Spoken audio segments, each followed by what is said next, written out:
Angka kematian ibu dan bayi baru lahir di Kabupaten Jember tergolong tinggi.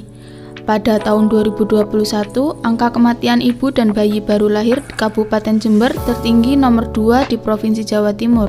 Sedangkan sampai pada bulan Juni tahun 2022 terdapat 30 kasus. Penyebab terbanyaknya kematian ibu dan bayi selain terdampak COVID adalah eklamsi dan preeklamsi. Dinas Kesehatan Kabupaten Jember meluncurkan inovasi program kerja untuk percepatan penurunan AKI AKB berupa J Gemar Jelita. Berikut penuturan dari Ibu Dwi Handarisasi, Kepala Bidang Pelayanan Kesehatan Masyarakat Dinas Kesehatan Kabupaten Jember. Kalau 2021 memang tetap tertinggi kita, karena kan kita COVID ya. Ada COVID, saya lupa nomor satunya siapa, kabupaten mana. Kita nomor 2 untuk AKI dengan jumlah angka kematian sebanyak 115 orang. Itu 76 orangnya karena terpapar COVID-19. Jadi kalau dikurangi 115 dikurangi 76 itu yang di luar COVID. Untuk yang 2022 sendiri sampai dengan bulan Juni sudah ada data yang sudah. Kalau sampai dengan saat ini ada total 30 kasus di seluruh wilayah Jember. Ya, di seluruh wilayah Jember. Dengan sebarannya yang paling tertinggi bisa saya kalau yang ini masih ngerendil satu-satu. Kalau tahun kemarin yang tertinggi Sukowono. Tapi karena Sukowono itu COVID semua. Juga yang terbanyak selain COVID itu karena eklamsi dan preeklamsi. Kalau eklamsi itu bisa terjadi ketika hamil maupun ketika proses persalinan. Karena itu loh tiba-tiba dia padahal kondisinya normal, tiba-tiba terjadi kejang karena tensinya terlalu tinggi. Itu juga sebenarnya dipengaruhi oleh banyak faktor juga, mungkin dari pola makan, kebiasaan, ataupun juga perilakunya ya, kemudian mungkin juga riwayat penyakit sebelumnya.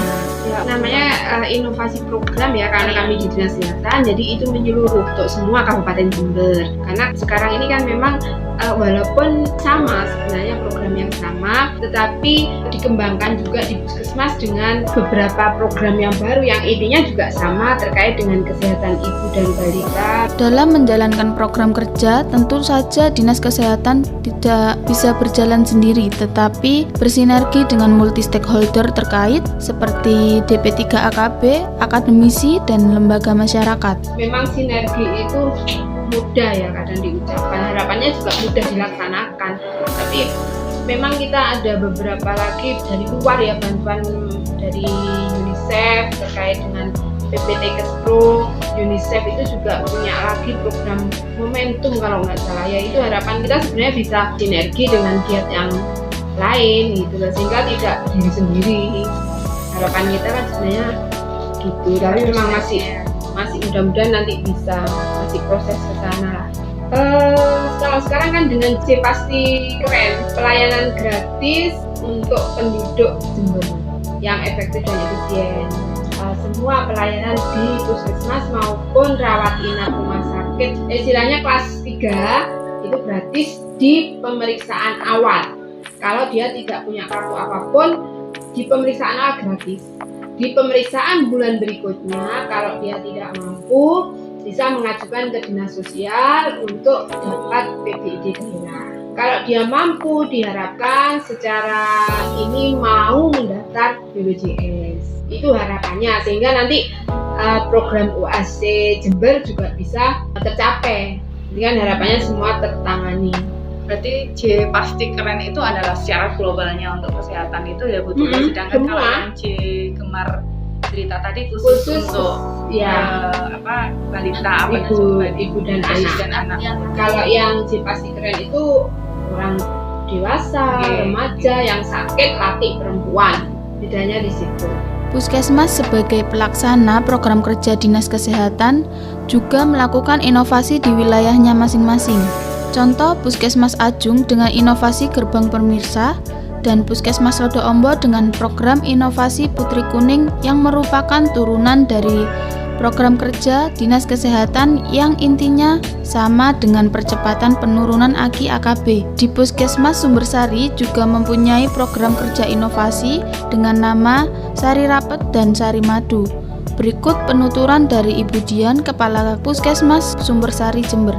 Kalau di Puskesmas Sumbersari ini sebenarnya kalau program-program kita semua rata-rata yang di Dinas Kesehatan program untuk percepatannya sama ya Bu. Jadi mulai dari pendampingan ibu hamil. Kalau bicara tentang AKI itu kan memang kita mulai dari dulu mulainya memang dari gimana usia pernikahan ini sesuai ya. Jadi mulai dari pendewasaan usia pernikahan, kemudian pendampingan ibu hamil, baik itu rujukan Bu Nuristi, kemudian sampai kelas ibu hamil, rujukan berencana, itu kami sudah lakukan semua. Kalau untuk khusus di Puskesmas Sumbersari itu ada satu inovasi yang mendukung program pencegahan AKI itu kami punya namanya di sini Sari Rapet.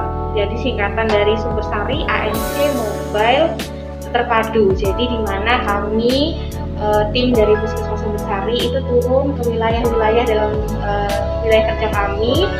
Nah, nanti di situ itu kami melakukan pemeriksaan pada ibu hamil, termasuk di situ ada pemeriksaan USG untuk screening apabila ibu hamilnya itu misalnya ada gangguan atau apa, termasuk kan banyak ibu hamil yang kadang nggak paham usia, nggak tahu usia kehamilannya berapa, bulannya kapan. Nah itu kami lakukan di situ. Plus pemeriksaan laboratorium, jadi screening di situ juga kami lakukan. Jadi memang terpadu. Tadi disebutkan ada ANC ya? ANC itu ada singkatan ya? ANC itu singkatan dari antenatal care. Jadi pemeriksaan sebelum persalinan. Jadi untuk ibu hamil. Mobile ya? Mobile. Ya. Jadi kamu bergerak tidak hanya di sini ada, di Puskesmas ada layanan untuk ANC, tapi untuk mendekatkan layanan ke sasaran karena wilayah Sumbersari kan tidak semua di tengah kota ya Bu. Jadi ada wilayah pinggiran yang itu kami datangi dengan mobile tadi.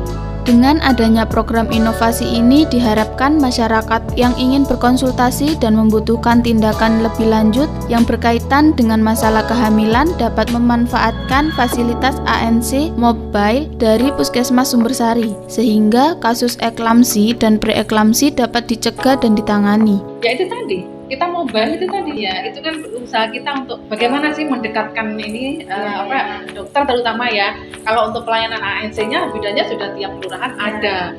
Untuk pemeriksaan lab kami bidanya juga sudah bisa gitu. Cuman untuk mendekatkan dokter ke ibu hamil yang jauh dari jangkauan ini bagaimana caranya? Ya itu tadi lewat ANC terpadu dengan mobile itu tadi. Gratis atau berbayar? Gratis. Ketika jemput bola, tapi ketika ada konsul yang harus mendapatkan perlakuan lebih, apakah itu juga tetap gratis atau pakai yang J-Keren? Iya, pakai J-Keren tetap yang itu. Jadi pakai J-Keren gratis, tidak pakai J-Keren gratis juga. Gratis. Karena itu masuk pelayanan di poli ya, jadi memang gratis kan semuanya di poli. Menunjukkan KTP aja, meskipun dari KTP mana saja, itu kalau di poli semua pelayanan kan memang gratis. Kecuali dia penanganan persalinan misalkan, dia persalinan, dia bukan warga Jember dan dia bukan BPJS dan dia mampu, ya berarti dia dilayani di umum. Rawat inapnya kelas 3. Asal mau dengan pelayanan kelas 3 dan punya KTP. Ya, tapi kalau di Puskesmas semuanya kelas 3. Jadi ya sekalian bahwa rawat inap kami itu sudah dibuka. Mulai bulan ini juga, baru bulan ini, mulai pandemi itu 2 tahun yang lalu, itu sebenarnya bukan kok terus ditutup tak pelayanan, enggak juga, tetapi karena tempat tidur kami itu dibawa untuk isoman itu dulu itu. Nah, itu baru dikembalikan kemarin, jadi akhirnya baru bulan ini kami bisa buka rawat inap dan persalinan ya. Iya, semua masyarakat yang Sumbersari bisa sudah dibuka untuk rawat inap, persalinan, bisa pakai J-Keren ya. Penurunan AKI AKB di Kabupaten Jember tidak hanya merupakan tugas dari Dinas Kesehatan dan tenaga kesehatan dari Puskesmas, melainkan tugas bersama yang membutuhkan sinergi dan melibatkan berbagai pihak, baik itu OPD yang terkait seperti DP3 AKB juga perlu dipartisipasi dari multi stakeholder. Diharapkan dengan adanya integrasi dan kerjasama, semua pihak dapat mempercepat penurunan AKI AKB.